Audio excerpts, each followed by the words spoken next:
ও hello guys, কেমন আছো তোমরা সবাই? আশা করি তোমরা সবাই অনেক ভালো আছো। কি হলো সোমবার, এখন সকাল 7টা বাজে। এখনই আমি দুপুরে রান্নার প্রিপারেশন নিচ্ছি।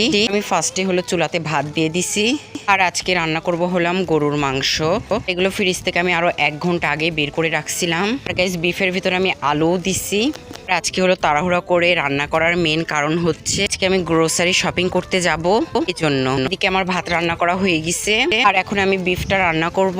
ফার্স্টে আমি একটা বোল নিছি, আর ওর ভিতরে আমি যাবত সকল প্রকার মশলা নিয়ে নিছি। নিয়ন, আদা রসুনের পেস্ট, হলুদের পেস্ট, জিরার পেস্ট, গরম মশলার গুঁড়া, গোলমরিচের পেস্ট, লং, ধনিয়া গুঁড়া, রেড চিলি, গ্রিন চিলি এবং শুকনা চিলি। আরো একটা সিক্রেট মশলা দিছি। এবারেও আমি অনেক মশলাই দিছি। এদিকে আমি তেলটা হাই হিটে গরম করে নিছি, আর ওই গরম তেলের ভিতরে আমি অনিয়ন এবং গ্রিন চিলি দিয়ে দিলাম, 1 পিস রেড চিলিও দিয়ে দিছি। এটা আমি ভালো করে ভেজে নিব হালকা ড্রাই করে। ঠিক এমন কালার আসলে আমি সেই পেস্টটা দিয়ে দিব।